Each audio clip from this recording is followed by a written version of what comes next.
Good evening, everyone. Broadcasting live, July 3rd, 2016, as usual. So today's quote is about Wuddhi. Wuddhi means growth or progress and expansion, increase.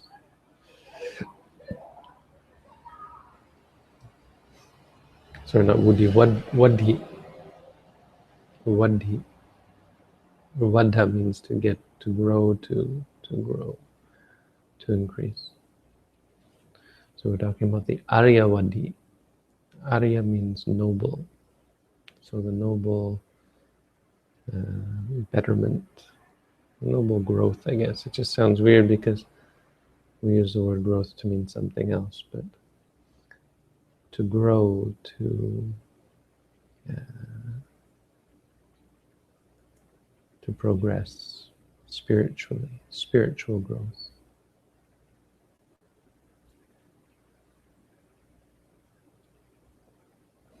And curiously, it's directed towards a woman. Now, I'm not sure what that's all about. It doesn't use the word woman, but it uses the feminine forms of the word sawika. Sawika means a female disciple. So you'd think these might be a little gender stereotyped, but I don't see that. Uses the word upasika as well, so it is directed towards women.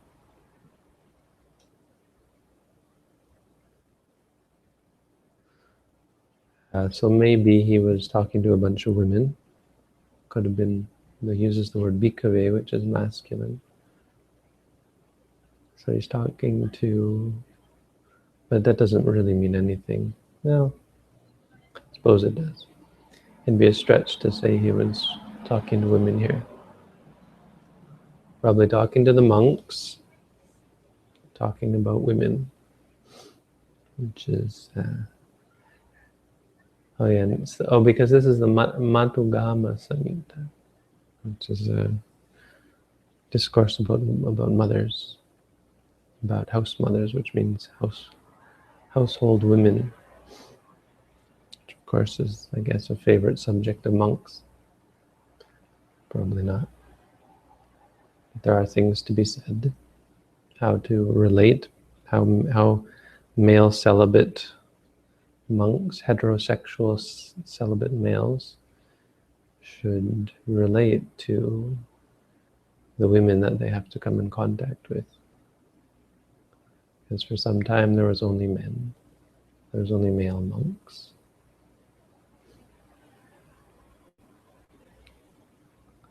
At any rate, as I said, I don't think this is terribly gender specific. These 5 things, saddha, sila, sutta, jaga, panya. And they're pretty standard. So we can treat this just as 5 dhammas that we should all cultivate. If we cultivate these, it leads to our spiritual well-being, our spiritual growth, increase in all things spiritual.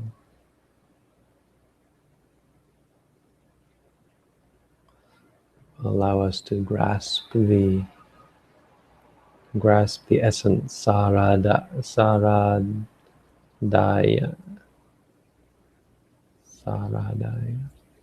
varadaya.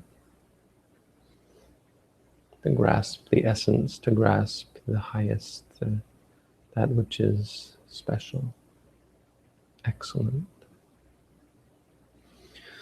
So saddha means we try to have confidence. And we cultivate confidence not only in ourselves, but in the practice. Not only in the practice, I suppose, but also in the Buddha.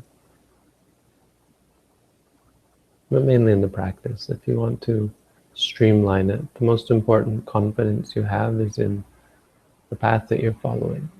And of course, it helps to think that the Buddha knew what he was teaching. But you don't have to quite go that, you don't have to necessarily go that abstract. You can take the practice for what it is, as long as you are clear about the benefits of it and are focused on the goodness of it. This is why I tell people not to, often tell students not to worry about success or progress. Am I doing better than I was yesterday? Is this meditation helping me as well? Don't look at it in those terms. Look at it as it happens. When you're meditating, when you have a clear mind, look at the quality of that mind.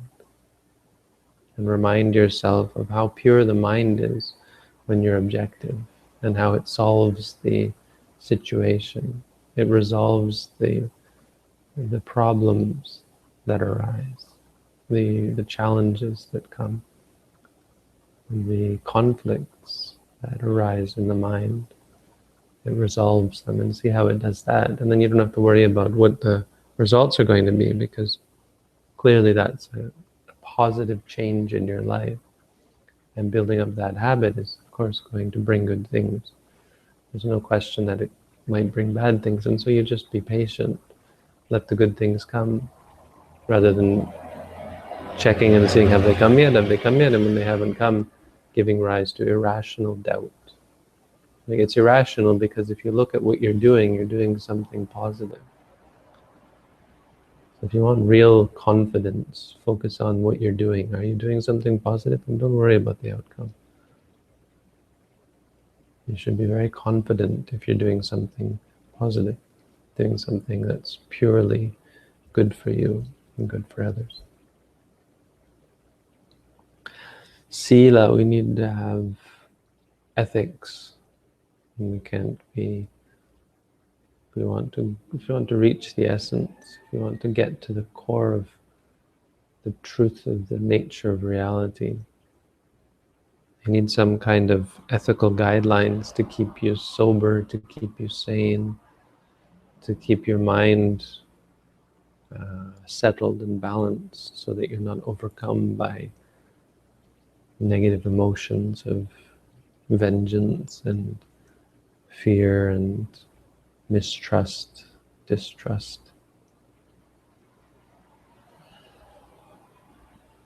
So we need sila. We shouldn't kill, steal, lie, cheat, take drugs or alcohol. We shouldn't gamble. We shouldn't engage in unethical practices, unethical business practices, etc. It will help our minds focus if we avoid these things. We feel more confident in ourselves. Number 3, sutta. We have to learn. Sutta means listening, that which is heard. One should be full of that which is heard. So knowledge. Because back then it would all be past word of mouth. Teachings would be passed on from teacher to disciple. And so you have to listen. You have to listen carefully. Doesn't mean just sitting down and keeping your ears open. It means inclining your ear, in the sense of being interested and focusing your attention. So not like listening to me and checking Facebook or playing whatever it is people play. Playing Farmville, isn't that the thing? No, you should be focused. They talk about, and then not only should you be focused, but you should keep it in mind, what you've learned. The Buddha talked about someone who carries the Dhamma on their lap. And it means, like, if a person carries something like their bowl of soup on their lap, and if they forget about it and they stand up, it flies all over the place, spills all over. And the person who carries the Dhamma on their lap is someone who, when they're sitting listening, they keep it in mind. but as soon as they get up, they forget about it. So they don't take it into their lives. They don't take it seriously. It doesn't become a part of who they are.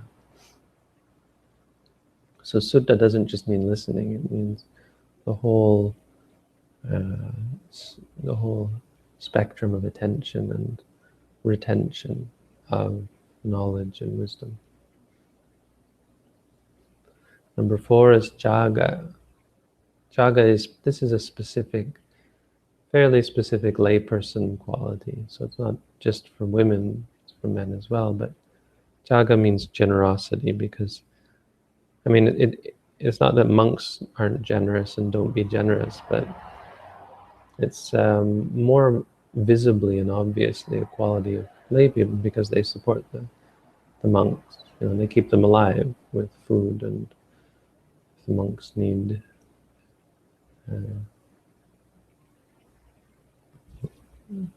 robes or medicine, they provide that. But I guess more importantly, they have material wealth. So to be generous with that, not just with other Buddhists, but with poor people, with their family, with relatives, even with strangers, you know, hospitality to people who come to visit. Many cultures, when you enter their house, they immediately offer you something, food or drink, find something to share with you. You know, at the very least, asking what they need. Is there anything I can get for you? Someone comes into your house. To be generous, to be giving. Monks can do it as well, we all can. But this is a great support for our religious practice, because again, it builds confidence, it builds happiness, you know, in the sense of not just a happy feeling, but feeling good about yourself, in a sense of giving energy, not depressing you, making it hard for you, to making you uninterested, unresolute, not able to pull yourself together and move forward. And number 5, wisdom. We want to find the truth. We need wisdom. Panya. Panya means to, nya means knowledge. Pa means thorough or complete, perfect. So real knowledge, wisdom. Panya means wisdom. Wisdom is different from learning. You know, true wisdom comes from seeing. It doesn't come from speculating or extrapolating or rationalizing. True wisdom comes from just seeing, clearing your mind so perfectly that you can see everything. Calm your mind down through the meditation, and then not letting things distract you, or not reacting to things, and eventually seeing things as they are. And seeing that the things that we cling to are not worth clinging to. Seeing the difference between wholesome mind states and unwholesome mind states. Seeing that nothing is worth clinging to. And finally seeing Nibbana. So these 5 things are that which leads to growth. This is what we're all concerned with here, right? We want progress. We want to better ourselves. That's why we practice meditation. We're not perfect. We are people who have problems, who react, who have reactions, who have problems inside, who ourselves are not yet satisfactory. We're not satisfied with our own state. Okay, so that's the Dhamma for tonight. Do you have any questions? There was a question from earlier. Someone asking, do you have a breathing technique that helps you breathe better? Well, no. It's not about better. Better is a judgment. So again, we're trying not to judge, trying not to react. We're not concerned about breathing better. We're concerned about how we react to the way we breathe naturally, whether that be good or bad. If it's really causing you problems, then sometimes you can address it, but mostly you just address your reactions to it. You're mindful of it. If it feels not nice or it feels strange, you say feeling, but if you dislike it or you're frustrated by it, or so on, you say disliking.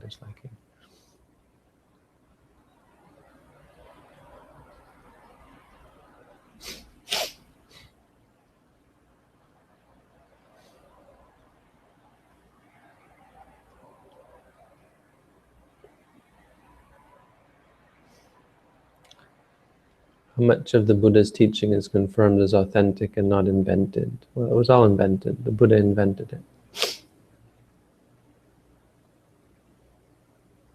But if you mean invented by someone other than the Buddha, well, it doesn't really matter. What matters is whether it works, right? If you practice it and you see that it's got holes in it, then you can doubt as to whether a Buddha taught it. If you practice it and you see that it does actually do what it says and it is more or less cohesive, then you can say, well, it was probably taught by a Buddha.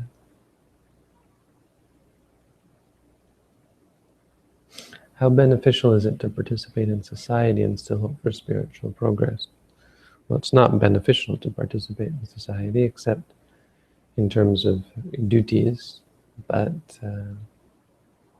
you can still hope for spiritual progress. You don't have to leave the world. Of course, dedicating your life to spiritual progress is, of course, much better. So no, you don't have to become a monk to gain spiritual merit. It's just easier because you don't have to do things that are unrelated to spirituality. You don't have to go to work. You don't have to deal with family. You don't have to take care of a house, and possessions, and all those things.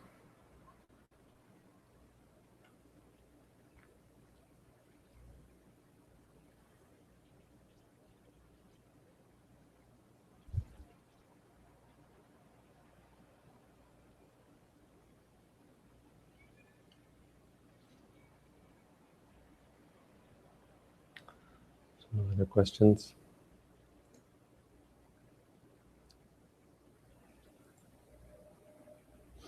Maybe try to do a Dhammapada tomorrow or someday soon. I think the weekend's probably better for... I assumed it was better for questions because people were not working, but not so many questions yet. Oh, here's one. What are the chances of enlightenment in the present day and age? Well, it's not a matter of chance, it's up to you. Are you able to become enlightened? That's all. I mean, yeah, you could probably do some statistic analysis if you could figure out who's enlightened. Not an easy task itself.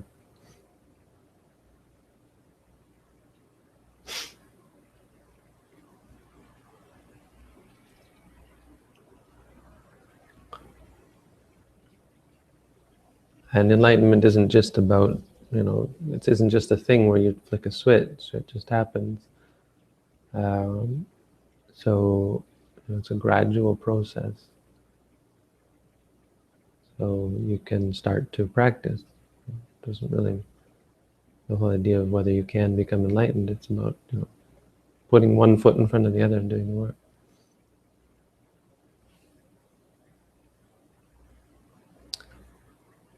I want to donate something to your establishment. Well, we do function through donations, so that's always appreciated.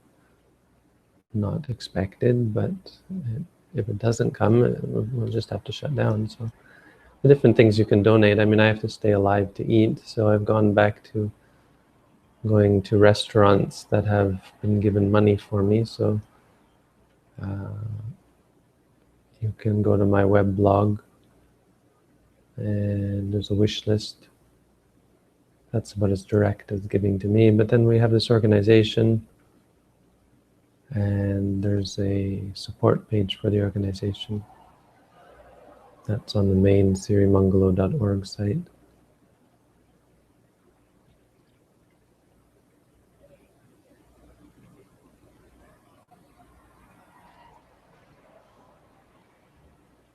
If you go to sirimangalo.org, you'll probably find what you need.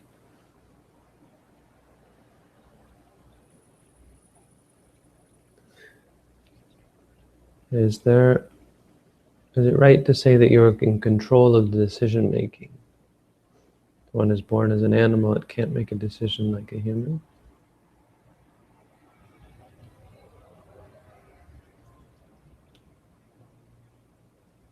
Well, there's no you to be in control of the decision making.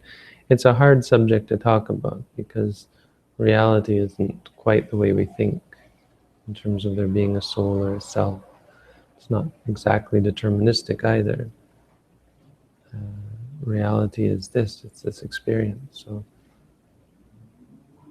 I think in conventional terms, yes, you are responsible for each choice you make. But it's hard to be specific about it, hard to be exact. Animals can still make decisions, they're just much less aware.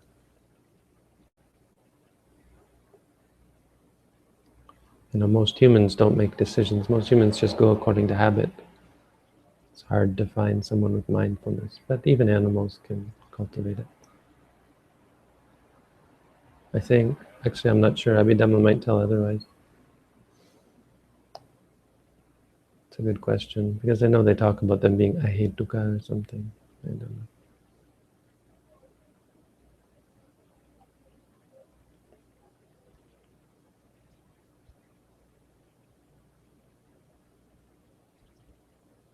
How can we deal with judgmental thoughts? For example, noticing how attached someone else is.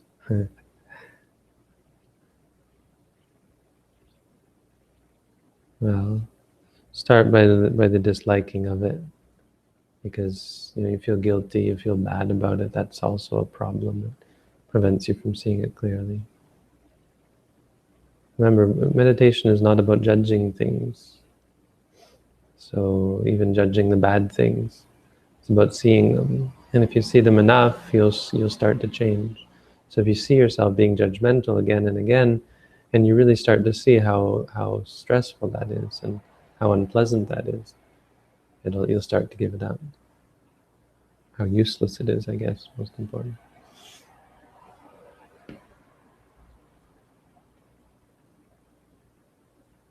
We shouldn't kick ourselves over the fact that we still have defilements. We should learn about them, study them.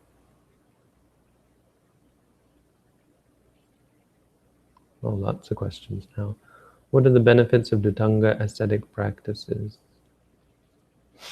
Well, they push you, they challenge you. It's like if you have someone who plays a sport, they might do challenges, or someone, let's say, BMX, cross-country biking or something, they'll challenge themselves to or when I was doing rock climbing, we would challenge ourselves to harder and harder climbs. So it's like a challenge. It pushes you. It's like that, So you don't have to do it. You can do ordinary biking, but you want to do tricks on your bike and that kind of thing. It's because it challenges you. Oh, and then there's, speaking of bicycling in the woods, can it be a method of meditation?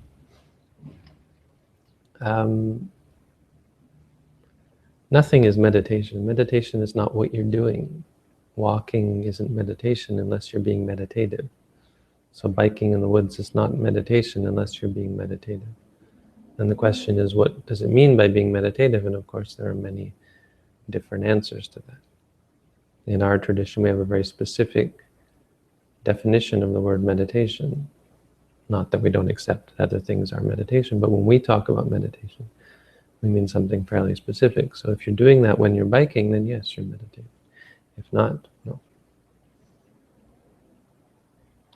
My real question, how does one put Dhutanga practices into effect in today's society where renunciation in the wilderness is not looked highly upon?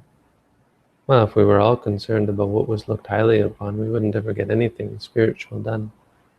We would all be capitalists and materialists. Just put them into effect. Who cares what people think? You know, if you're worried about the censure of others, then maybe it's time to look for new friends, new associates. I mean, maybe that's being a little bit facetious, or condescending, or I don't know what the word is, but you know, get to a position where you can, but don't worry so much about the Dhutangas. I mean, yes, they're mostly for people who are living in the forest. So, you know, if you're worried about, I can't practice the Dhutangas, they're not essential. But I mean, who's going to stop you from eating one meal a day? Who's going to stop you from not wearing extra robes? Well, you know, society might. I only wear one set of robes, so that's a Dhutanga, isn't it? I don't ever change. But it gets problematic. You just have to remember to wash your robes often. As soon as they start to smell.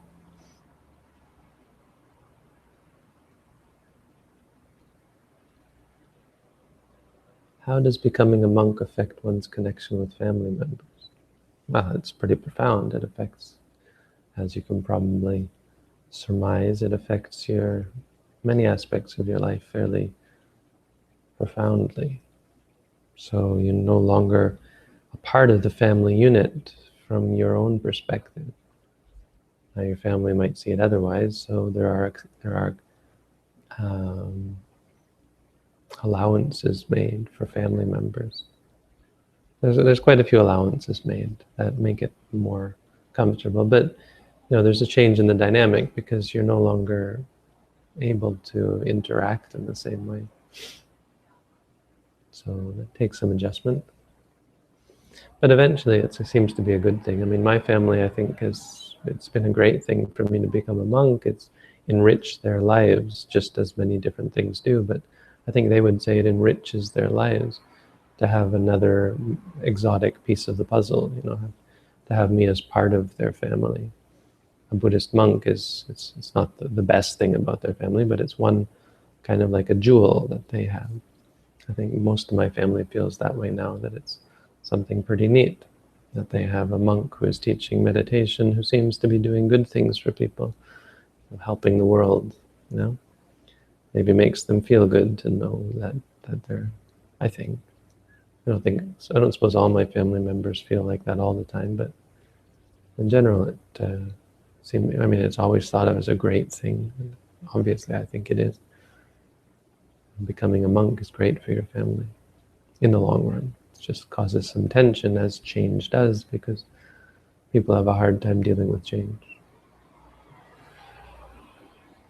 I have animals I care for. Is there bad karma in not letting them be wild? Bad karma is not in such general things. Bad karma is in moments. So at the moments when you give rise to greed, anger, or delusion, there's bad karma. The moments you give rise to non-greed, non-anger, non-delusion, as in wisdom, love, and renunciation, then there is good karma. The problem with animals is it's very easy to give rise to bad karma in regards to animals, either in terms of our dependence on them, or in terms of our anger and frustration when they don't do what we want, when we have to discipline them, that kind of thing. It's just like small children. I would never want to have children because I wouldn't ever want to have students who didn't ask me to be their teacher.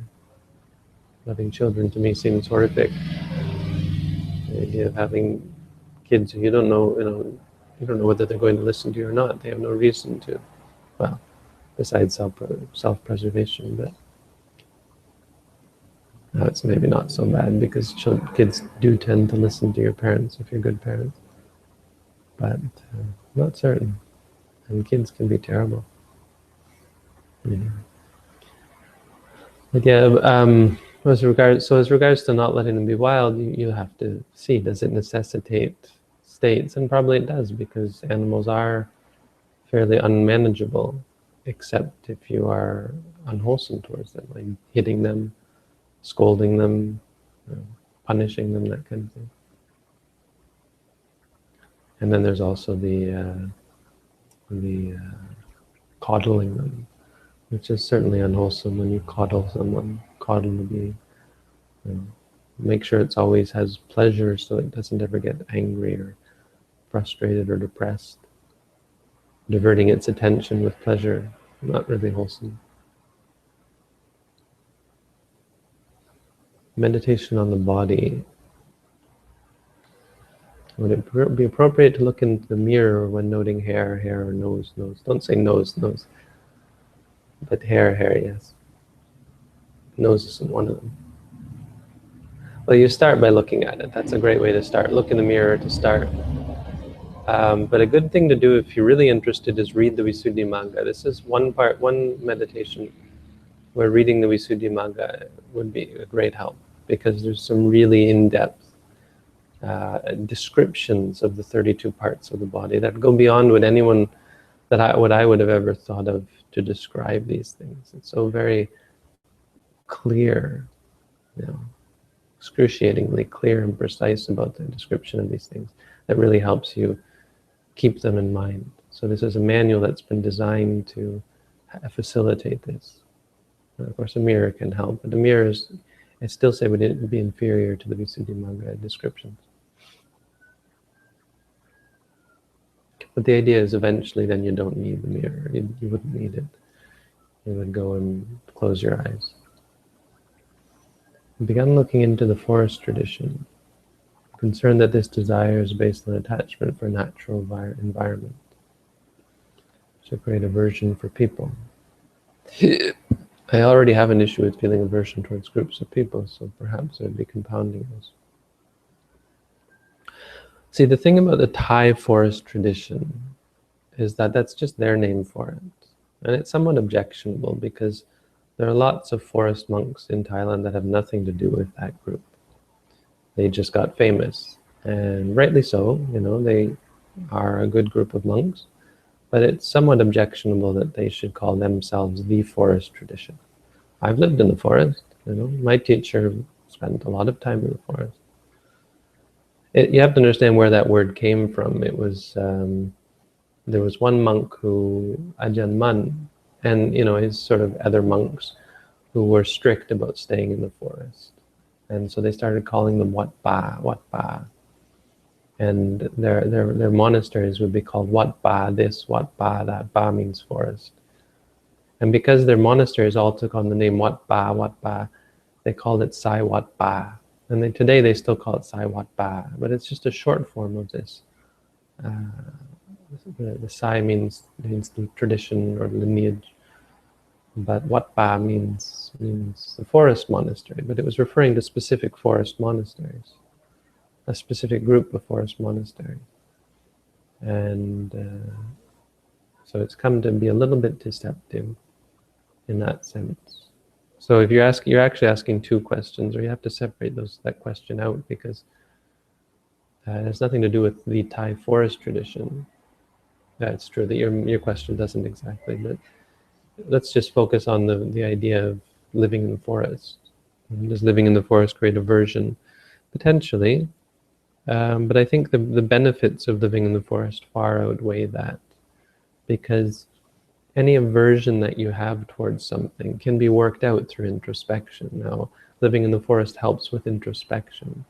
So in the beginning, it might be just an indulgence because of attachment to nature. But over the long term, the benefits will come, and they'll wash away all that. Through living in the forest long term, you gain a lot. You gain a lot of strength of mind and wisdom. And that wisdom is very applicable in society among groups of people. I wouldn't say that a person who's lived in the forest for a long time is averse to,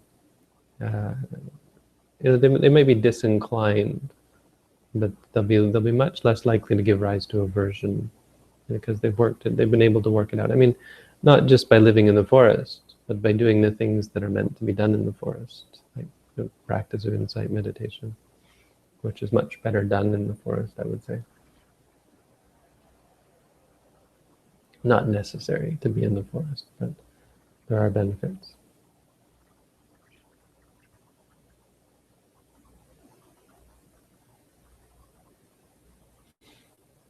All right. I think that's enough for tonight. Lots of questions. Oh, here's one.